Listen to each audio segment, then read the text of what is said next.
ये जो हमें दुख मिलते हैं ना, ये पाप के कारण मिलते हैं।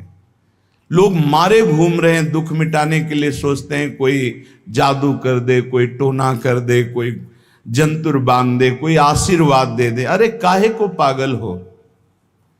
यदि तुम अच्छे आचरण करते हो, भगवान नाम जप करते हो, सद धर्म से चलते हो, तो तुम्हें किसी से आशीर्वाद मांगने की जरूरत नहीं। बात मान लीजिए, प्रार्थना मान लीजिए। दिखावे में लाखों लोग अपने जीवन को नष्ट करने के लिए तैयार हैं। ये माया का ही तो दिखावा है जिसमें जन्म के जन्म हमारे नष्ट होते जा रहे हैं। सत्य मार्ग को क्यों नहीं पकड़ते हो? किसी के आशीर्वाद की जरूरत नहीं आपको आनंद प्राप्ति के लिए। आप आनंद के बच्चा हो, आनंद स्वरूप हो। जिनसे आशीर्वाद मांगते हो उनके अंदर जो आत्म तत्व बैठा है वो तुम्हारे अंदर बैठा है। वही संपूर्ण आनंद लिए तुम्हारे अंदर बैठा है। तुम्हें किसी से गिगियाने की जरूरत नहीं। बस तुम अपने स्वरूप को नहीं पहचान पा रहे हो, अपनी शक्ति को जागृत नहीं कर पा रहे हो, इसलिए तुम दौड़े घूम रहे हो। भागने की जरूरत नहीं है। सत्संग सुनो, उसे अपने आचरण में उतारो। ये बात आप कागज में लिख लो, चाहे दिमाग में लिख लो। जब तक आपके आचरण शुद्ध नहीं होंगे, जब तक आप भजन नहीं करोगे, जब तक आप दूसरों को सुख नहीं दोगे, मन वचन कर्म से किसी को भी दुख नहीं पहुंचाना, तब तक आप भागे। और यहां से लेकर ब्रह्मलोक तक अगर आपको सुख मिल जाए तो बता देना। आ ब्रह्म भुवनान लोकान पुनरावर्तिनो, अर्जुन यहां सुख मिलने वाला है। आ ब्रह्म स्तंभ पर्यंतम सर्वम मायामयम जगत, यहां सुख मिलने वाला है। अगर सुख सिंधु भगवान का भजन नहीं करेंगे, बैठ के अपने घर में बैठकर आधा घंटा भजन नहीं करेंगे, मारे घूम रहे हैं, सोच रहे हैं ये भगवान का अवतार है, हमारा कल्याण हो जाएगा। ए भाई, जब भगवान वास्तविक अवतार लिए और जो भजन नहीं किए उनका भी कल्याण नहीं हुआ। भगवान के अवतार के समय हम भी रहे होंगे कहीं ना कहीं, किसी जीव जंतु के कल्याण हुआ क्या? अब भजन करोगे तो कल्याण हो जाएगा। हमारी बात मान लो। बार बार आपको कभी कड़वे शब्दों में, कभी मीठे शब्दों में बताते हैं, ए भाई, बचपन से भगवान के मार्ग में लगे हुए हैं, हमको अपना कर्म भोगना पड़ रहा है। जो शरीर रचना के समय रचा गया था, वो सुखद या दुखद कर्म भोगना पड़ा। तो रामकृष्ण परमहंस जी के कैंसर था, भाई जी हनुमान प्रसाद पोद्दार जी के उदर में कैंसर था, बड़े बड़े महापुरुषों को भोगना पड़ा। तो प्रारब्ध को भोग लो। ये भोगने की सामर्थ्य नाम जप से आ जाएगी, और नाम जप करके जन्म मरण के चक्र से मुक्त हो जाओ। मान लो मेरी बात। क्या वृंदावन की परम पावन रज से बढ़कर त्रिभुवन में कोई रज है? इस रज में बैठकर तुम्हें आनंद नहीं मिल रहा तो कहां मिलेगा तुम्हें? क्या भगवान नाम से बढ़कर कोई अमोघ शक्ति है जो भगवान को अधीन कर सके? सुमिर पवन सुत पावन नामो, अपने बस कर राखे रामो। लेकिन समझ में नहीं आता। ये जीव सोचता है कोई तपस्वी, कोई सिद्ध से हमारे दुख दूर हो जाएं। नहीं, भगवान के वचन सुन लीजिए। दैवी हेषा गुणमयी मम माया दुरत्तया, मामेव ये प्रपद्यन्ते माया में ताम तरंतिते। ये गुणमयी माया को पार करना बहुत कठिन है। एकमात्र उपाय है, मेरी शरण में आ जाओ। हरि शरणम श्री कृष्ण शरणम मम।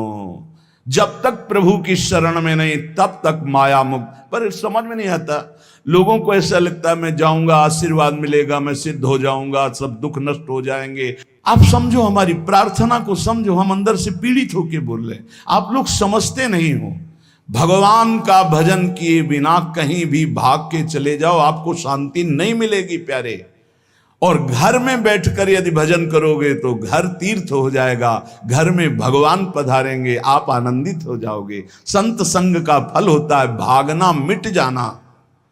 सत्संगति संस्कृति कर अंता, ये जो जन्म मरण का भागना, ये मिट जाएगा। ये छोटे मोटे भागने से, शब्द सुना, मनन किया, आचरण में लग गए। कभी महीना 2 महीना में अगर संयोग बना तो हम बैठ के सत्संग सुन रहे हैं, नहीं तो हमारे पास यंत्र है, हम रोज उससे नवीन उत्साह प्राप्त करें भगवत मार्ग में चलने का। जब मिले तब दर्शन कर लिए, नहीं तो हम उनकी आज्ञा पर चल रहे हैं तो हमारा सदैव सानिध्य है।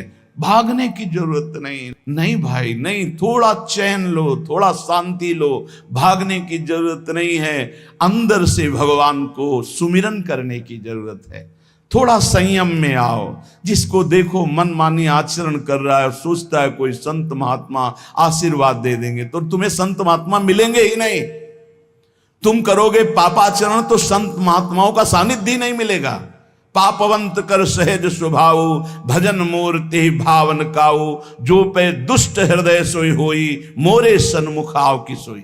अच्छे आचरण करो, घर बैठे महात्मा मिल जाएंगे, कोई आ जाएंगे ऐसे, तुम्हें कृतार्थ कर जाएंगे। कहीं तुम भेज दिए जाओगे जिनके वचन से तुम कृतार्थ हो जाओगे। हमारी प्रार्थना को मानिए, अपने इस अमूल्य मानव जीवन को कूड़ा करकट की तरह मत नष्ट कीजिए। श्रीपाद कह रहे, नेत्रे उत्पाटित सपदि स्त्री क्षणे लालसा चेत। यदि ये गंदी लालसाएं उत्पन्न हो रही हैं तो थोड़ा शासन में लाओ अपनी इंद्रियों को, छूट मत दो। बहुत जीवन व्यर्थ कर दिया इन इंद्रियों ने, अब सावधान हो जाओ। तुम स्वतंत्र सिंहवत जीवन व्यतीत करने के लिए मानव जीवन प्रकट किए भगवान ने तुम्हारा। तुम इंद्रियों के गुलाम होकर, मन के गुलाम होकर, भोगों के गुलाम होकर के जीने के लिए नहीं आए हो मनुष्य देह में। देवता तरसते हैं इस मानव देह के लिए। क्यों? क्योंकि साधन धाम मोक्ष कर द्वारा, इससे साधना करके हम जीवन मुक्त महापुरुष हो सकते हैं। लेकिन नहीं, बस कोई ऐसा कुछ कर दे जिससे हमारा पति बन जाए, कोई ऐसा कर दे कि हम स्वस्थों को भोग भोगें, कोई ऐसा कर दे सारी झंझटें मिट जाएं। अरे औरों की तो बात जाने दो, भगवान जिनके घर में अवतरित हुए आप वहां दृष्टि डालिए।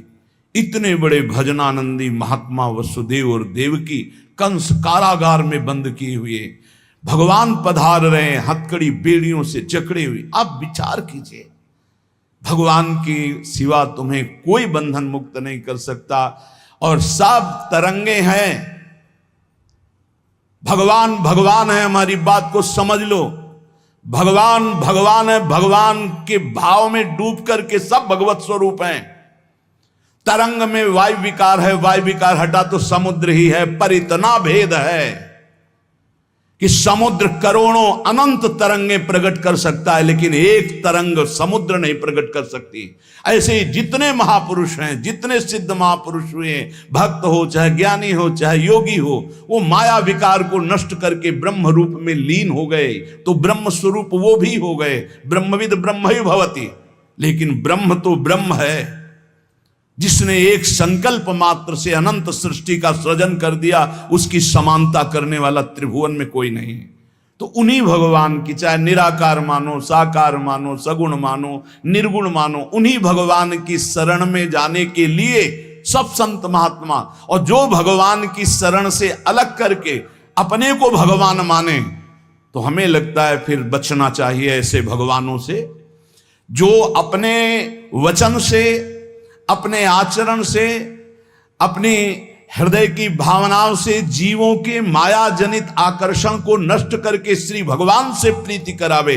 उसे संत कहते हैं, उसे ब्रह्मर्षि कहते हैं, उसे महात्मा कहते हैं, उसे भक्त कहते हैं। शास्त्र उठा के देख लो, ब्रह्म स्वरूप हो गए हैं। दूसरों ने अनुभव किया कि साक्षात ब्रह्म है, लेकिन वो जब बोले तो अपने को ब्रह्म नहीं बोले। गोस्वामी तुलसीदास जी साक्षात भगवान के स्वरूप हो चुके। वो क्या कह रहे हैं? जो मैं अपने अवगुण कहूं, बाढ़े कथा पार नहीं लहूं, ताते मैं कछु अलप बखाने, थोड़े महू समुझे सयाने। कह रहे मैं अपने अवगुणों की यदि कथा कहूं तो ग्रंथ भर जाएगा। थोड़े बता दिए हैं कि मैं अवगुणी हूं, इसमें जो विवेकी जन हैं वो समझ पाएंगे मेरी बात को। क्या समझ पाएंगे? कि भगवान की शरण में जाने से जीव भगवत स्वरूप हो जाता है। गोस्वामी जी भगवत स्वरूप है, सामने भगवान बैठे हुए सबरी माता का स्तवन कर रहे हैं नवधा भक्ति के द्वारा। और सबरी जी ऐसा कह रहे, अधम ते अधम, अधम अति नारी, तिन मां मैं मति मंद अघारी। ये है महापुरुष, भगवान के चरणारविंद की नाम की लीला कथा की वृत्ति हृदय में जिनके संग से जागृत हो, वही सत्संग है। हम लोग बड़े बावरे हैं, अरे तरंग कभी समुद्र प्रकट कर सकती है? 7 तरंगे हैं, वायु विकार हटा समुद्र हो गई, मुझे कोई इस पे संशय नहीं। बूंद अलग है तो बूंद है, और समुद्र में गिर गई तो समुद्र है, लेकिन बूंद समुद्र नहीं प्रकट कर सकती। ऐसी करोड़ों अनंत बूंदे समुद्र से, लहरों से ऐसे उठती रहती है। उनका नाम भगवान है, जिनसे अनंत महात्मा, अनंत ब्रह्म ऋषि, अनंत ब्रह्मांड सृजन, उन भगवान की शरण में जाने से इस माया से मुक्ति होती है। साहब समझ नहीं पा रहे। अरे जिनका नाम जप कर, जिनका चिंतन करके, जिनके आश्रय से जीव ब्रह्ममय हो जाता है, भगवत स्वरूप हो जाता है, वही तुम्हें करना है। यही सत्संग से प्राप्त होता है। अगर ये ना प्राप्त हो तो सत्संग नहीं है, वो कहीं ना कहीं घुमा करके हमको भटकाया जा रहा है। भगवान भगवान है, वही सबके हृदय में है। जो हृदयस्थ भगवान में तन्मय हो गया, उसमें और भगवान में अंतर नहीं, बिल्कुल मुझे संशय नहीं। पर भगवान भगवान हैं, इतना समझना पड़ेगा। उनके स्थान में कोई नहीं है, उनके समान कोई नहीं है, फिर उनसे बड़ा कौन हो सकता है? ये भोले भाले जीव समझते नहीं, भागे घूम रहे। उन्हीं भगवान का नाम जप करो, चीख चीख के कहते हर प्रश्न का उत्तर नाम है। अगर नाम जप करके देखो तो प्रश्न ही नहीं रह जाएगा, सब समाधान हो जाएंगे। और भागे घूमे तो कभी प्रश्न की कभी शांति नहीं होगी, संशय पर संशय उठता चला जाएगा। श्रीपाद कह रहे हैं, यदि हमारी इंद्रियां कुमार्गगामी हो रही तो हमें शासन में लेना चाहिए।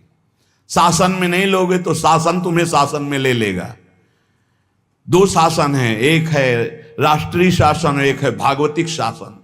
भागवतिक शासन जब लेगा तो फिर कोई बचा नहीं सकता। इसलिए अभी अवसर है, निकल चलो, निकल चलो। भागने की कहीं जरूरत नहीं, किसी से आशीर्वाद नहीं मिलेगा। कब होगा? हम कह रहे राधा राधा जपो, अगर कल्याण ना हो जाए तो हमें बता देना। भगवान अर्जुन से क्या कह रहे हैं? सामने अर्जुन जी खड़े हैं, कह रहे हैं तुम मुझे तभी अनुभव कर पाओगे जब अनन्य चेता सततम यो माम स्मृति नित्य सा तस्याम सुलभा पार्थ। सामने खड़े हो, कह रहे सुलभ नहीं हूं मैं, सुलभ उनके लिए हूं जो मेरा अनन्य भजन करते हैं, अनन्य चिंतन कर। पकड़ी नहीं पा रहे, लाख सत्संग सुन रहे, पकड़ी नहीं पा रहे। बिल्कुल नहीं, ऐसे नहीं हो। थोड़ा विवेकवान हो, मनुष्य जीवन मिला है। ऐसा नहीं कि कोई तुम्हें प्रलोभन दे दे तो हम तुम्हारे रोग नष्ट कर देंगे, हम तुम्हें सिद्ध कर देंगे, हम तुम्हें धनी बना देंगे। हम कहते हैं कि हो सकता है 1000 जाते हैं, उनमें से 100 लोग ठीक हो गए हों। कैसे? पूर्व का पुण्य 100 का तुक्का लगा और ठीक हो गए। वो कहते हैं कि मैं कसम खा के कहता हूं मैं ठीक हो गया हूं। हम बिल्कुल 100% मानते ठीक हो गए, लेकिन उसके प्रताप से नहीं, आप अपने पुण्य प्रताप से ठीक हो गए। आपके ठीक होने का समय आ गया है, इसलिए आपका तुक्का लगा, आप गए, यश उसको मिल गया और आपका काम बन गया। हमारी बात को समझो। अपने लोग बहुत शास्त्र सम्मत, बहुत उसको सुलझ कर भगवत मार्ग को चल करके आपको बोल रहे हैं। अगर इन कर्मों को मिटाने के लिए जो हमारे शास्त्र बने हुए हैं उनके सिद्धांत के अनुसार चला जाए तो मिटा दिया जाएगा। लेकिन जब मिटाने की सामर्थ्य आती है तब लगता है अब इसको रख के क्या करेंगे, हमारे को तो प्रभु के पास जाना है, हमें तो दिव्य भाव देह प्राप्त है, हमें अपने स्वामी, अब इस शरीर का क्या करेंगे। तो जैसे सांप अपनी केचुल से संबंध नहीं रखता, ऐसे महापुरुष अपने शरीर से संबंध नहीं रखते। आप हमारी बात को समझ नहीं पा रहे, भटकते घूम रहे हैं, मारे घूम रहे हैं, क्लेश, अशांति, नाना प्रकार के दुख। अरे भाई, भगवान की शरणागति प्रतिपल परमानंद प्रदान करती है। क्यों नहीं शरण में हो जाते? क्या तुम्हारा पांच भौतिक देह नहीं? क्या हमारा पांच भौतिक देह नहीं? क्या तुम भगवान के अंश नहीं? क्या हम भगवान के अंश नहीं? अंतर क्या है? तुम संसार का चिंतन करते हो, भगवान का चिंतन करते हैं, तो क्या तुम भगवान का चिंतन करके नहीं बन सकते महापुरुष? क्या तुम स्वयं ऐसी शक्तियों को जागृत नहीं कर सकते? तुम सो रहे हो, जागो, भागने की जरूरत नहीं। ये जो गलत इंद्रियां जा रही, इन इंद्रियों को रोकिए, भगवान की तरफ लगाइए। नहीं लगाओगे तो कहीं भाग के चले जाओ, धोखा ही मिलेगा, तुम्हें शांति नहीं मिल सकती, तुम्हें विश्राम नहीं मिल सकता, तुम सुखी नहीं हो सकते। इन बातों को लिख लो और पूरे विश्व में घूम के चले आओ, चाहे जहां चले जाओ, कुछ नहीं होने वाला। मारे मारे केवल घूमते रहो, समय बर्बाद करते हो। वही समय एकांत में बैठकर राम कृष्ण हरि बोलो, राधा बोलो, अभी आनंद आ जाएगा। हम ये नहीं कहते कि तुम करोड़पति बन जाओगे, तुम्हारे सारे काम बन जाएंगे, लेकिन हम ये कहते हैं कि तुम्हारा हृदय शांत हो जाएगा, तुम्हारा भागम भाग मिट जाएगा, तुम एक गंभीर हो जाओगे, धैर्यवान हो जाओगे, तुम लड़ना सीख जाओगे दुखों से, तुम सुखों से भूल करके पापाचरण कर बैठे हो, दुखों में इतना तुम हो जाते हो कि अपने जीवन को भी नष्ट करने की सोच। ये सब भगवत विमुख जीव का लक्षण है। भगवत सन्मुख होने पर सुखों में दूसरों को बांटा जाता है और दुख में सहकर भगवान के नाम का स्मरण करते हुए उस दुख के समय को काटा जाता है, समझते नहीं। श्रीपाद प्रबोधानंद जी कह रहे हैं कि यदि कहीं मुझे भगवद आश्रय मिल गया, धाम का वास, और मुझे मन ऐसा कहता कि चलो बाहर घूमते हैं, अमुक तीर्थ, तो कह रहे हैं मैं पत्थर का टुकड़ा लेकर अपने पैरों को कुचल डालूंगा, क्योंकि ऐसा अवसर मुझे बार बार नहीं मिलेगा। धाम का अगर वास मिल गया तो मैं धाम छोड़ने वाला नहीं। पादौ संचूर्णयत शिलया चेद्वहि स्याद ये आशा। यदि ये आशा मन में जागृत हो गई, चलो अमुक जगह घूम आते हैं और धामवासी हैं, अखंड व्रत लिया है, तो बोले पैरों को हम चलने लायक नहीं रखेंगे, पर वृंदावन से बाहर नहीं जा सकते। सद्यः प्राणास्त्यजतु बलिभिर नेतुमारभ्यते चेत। यदि कोई बलवान पुरुष मुझे बांध कर बाहर ले जाना चाहे तो कह रहे हैं बद्ध्वा देहो बहिर्कपटा आशास्ति वृंदावन, उसी समय प्राण त्याग दूंगा। अगर कोई बलवान जबरदस्ती मुझे बांधकर वृंदावन से ले जाना चाहे तो उसी क्षण वृंदावन में प्राण त्याग दूंगा, बाहर नहीं जाऊंगा, क्योंकि धाम की कृपा से अनंत जन्मों की बिगड़ी बन जाएगी, भगवत प्राप्ति हो जाएगी। यह कुर्याद गुरु तल्प कोटि गमनम हन्याच विप्राबुदम स्वर्णंचापि हरेत पिबेच मदिराम संसर्गवान तादृशैः। श्रीपाद बहुत अनुभवी महापुरुष हैं। अन्यंचोद्भट गोवदाध्य घचयम कुर्वीत सोप्यामृति श्री वृंदावन वास निश्चय सुनिर्वाही महाधार्मिक।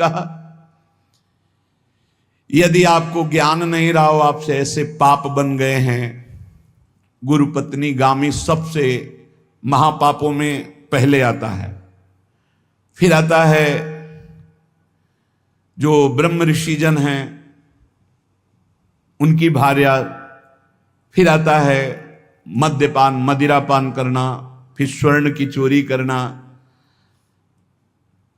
और जो ऐसे पुरुषों का संगी है वो महापापी, गौ हत्या करना महापाप।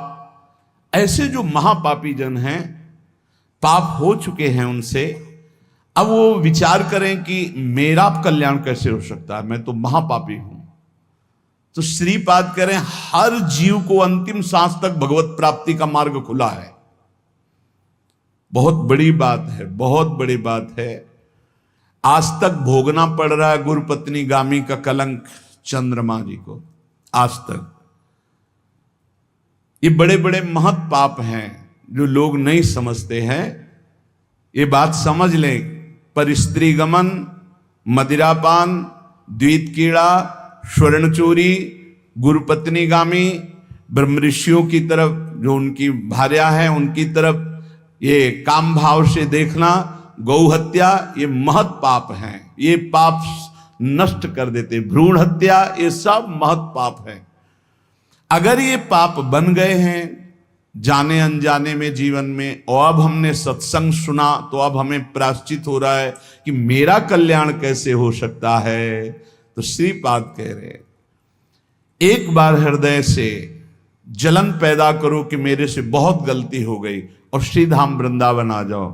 वृंदावन की परिक्रमा करो, रज में लोटो, रसिकों का संग करो। ये नियम ले लो कि अब जीवन में कभी पाप नहीं करेंगे, और नाम जपना शुरू कर दो। तो कह रहे हैं निश्चय सुनिर्वाही महाधार्मिकाहा, निश्चित वो धार्मिक हो जाएगा, उसके सारे पाप नष्ट हो जाएंगे, वो भगवत प्राप्ति कर लेगा इसी जन्म में। भगवत प्राप्ति आखिरी सांस तक हो सकती है।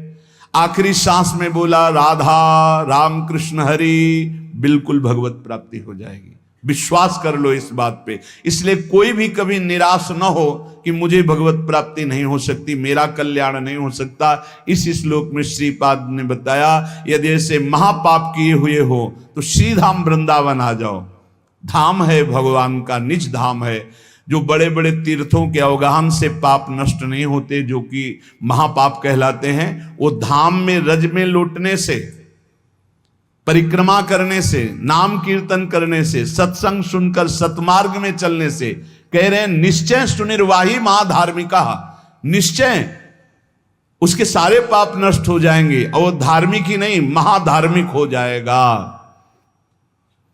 धर्माख्यामपि नैव वेत्ति सकला धर्मिर्निगीर्णो सकृत् चांडालैरपि धिक्कृतः कुचरिता नम्लेच्छैरपि न्यकृतः अत्युच्छृंखलया निजोरु कृपया शान्त्या च वृंदावनम स्वस्मिन्नामृति चेद्ददाति वसतिं धन्योस्ति वृंदावने। यदि ऐसा पुरुष है, ऊपर के श्लोक में जो बताया महापापी, अब कह रहे हैं अगर ऐसा पुरुष है कि कभी धर्म की चर्चा ही नहीं सुनी, जो सदैव अधर्म में ही ग्रस्त रहा है और इतना नीच है कि पापी लोग भी उसकी निंदा करते हैं। कुछ पाप ऐसे होते हैं जिनकी पापी लोग भी निंदा करते हैं। जैसे जेल कोई जाता है, हमें बताया गया है, तो उनमें कैदी लोग पूछते हैं क्या करके आया। वो बताया गया कि भाई ये राष्ट्र रक्षा के लिए ऐसा ऐसा किया, पर अधिकार नहीं था, तो अनाधिकार चेष्टा में इसने अपने समाज की रक्षा के लिए ऐसे ऐसे किसी ऐसे उपद्रवी को मारा। तो हाथ मिलाते हैं उसको सम, ये काहे क्या है? बोले अपनी बेटी के साथ ऐसा गंदा आचरण कर।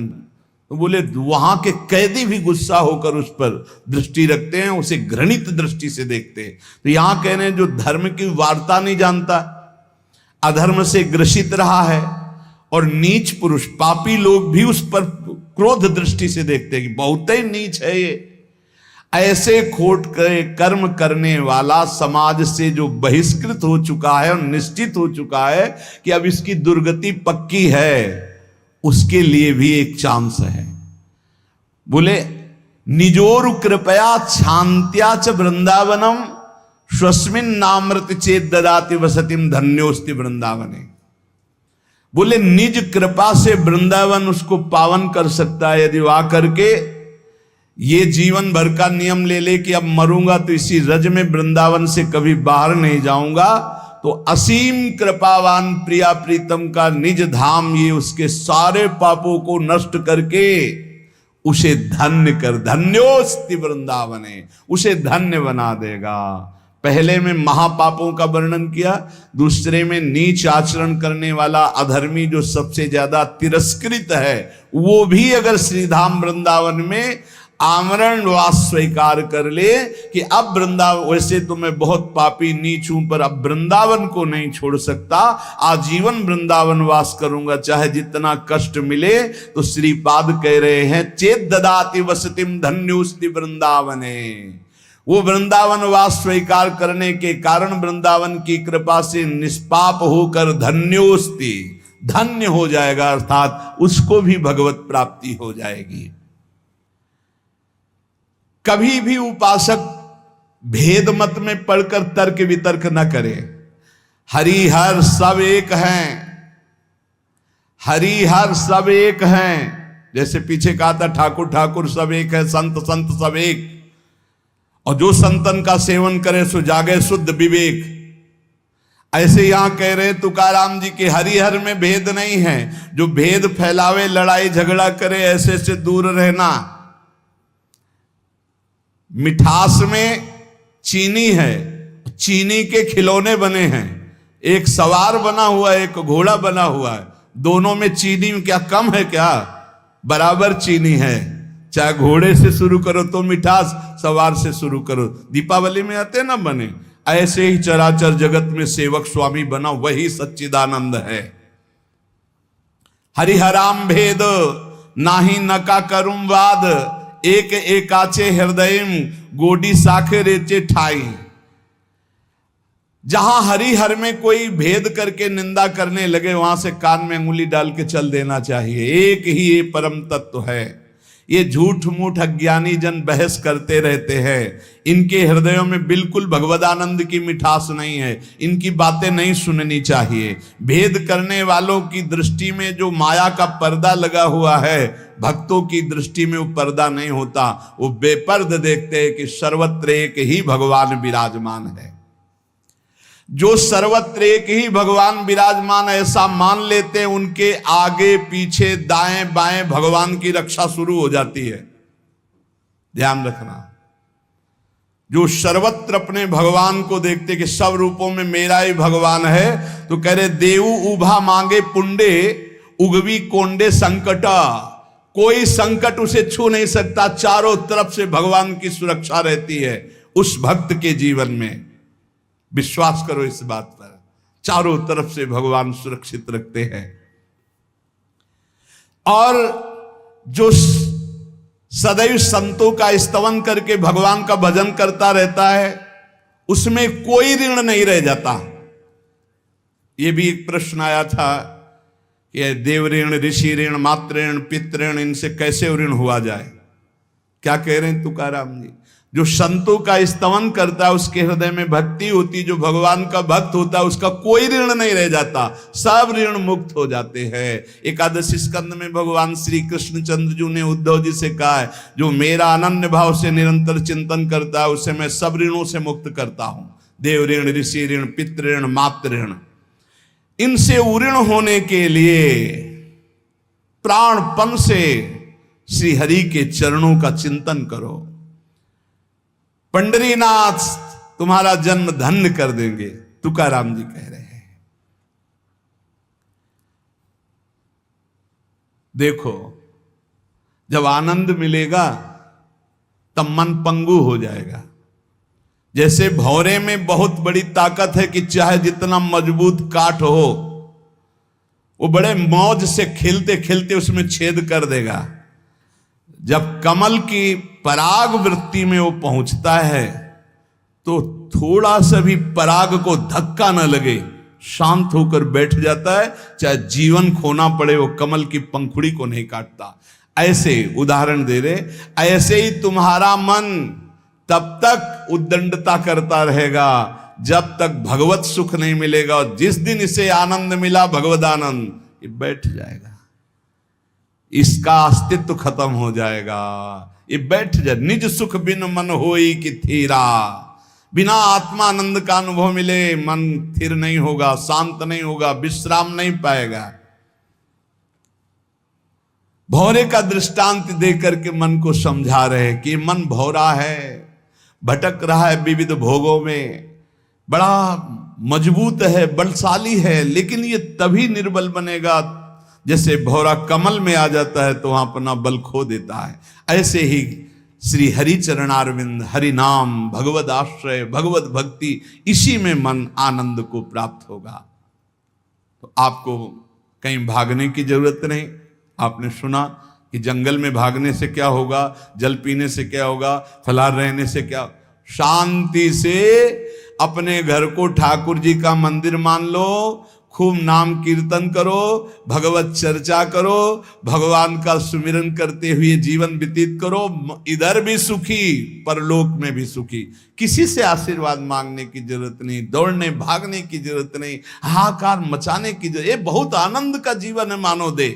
बस सुलझ जाओ, शांत हो जाओ, जहां तुम हो वहीं सब ठीक है। जो मिल जाए, रूखा सूखा फल है, अन्न है, जल है, जो मिल जाए, प्राण पोषण करो, भगवान का चिंतन करो, सद आचरण करो, बड़ा आनंद में जीवन होगा। लेकिन आनंद से जीने के लिए असद आचरण करते हो, पापाचरण करते हो, आनंद की खोज में। कहां पापाचरण में आनंद है? इसलिए सद आचरण में आ जाओ, भगवद आश्रित हो जाओ, खूब नाम जप करो। भगवान मंगल भवन है, इस गेम से निकाल देंगे।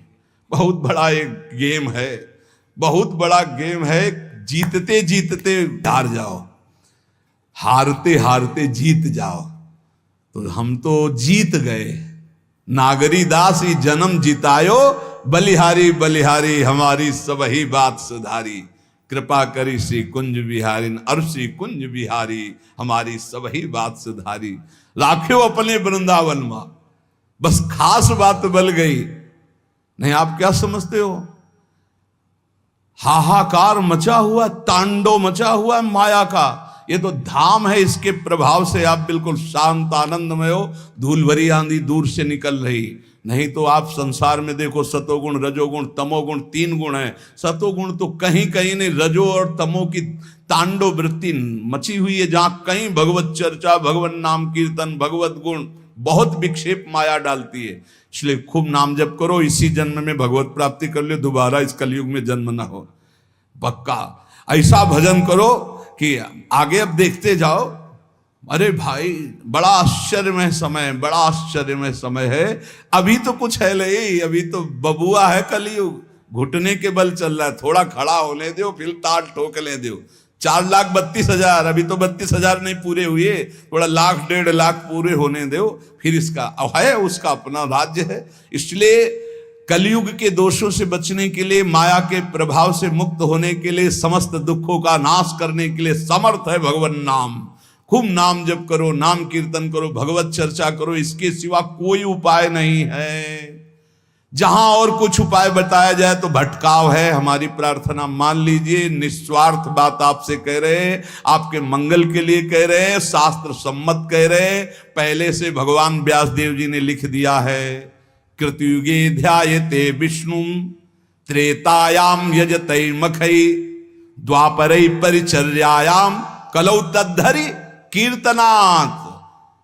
कलौ नास्तेव नास्तेव गतिरन्यथा।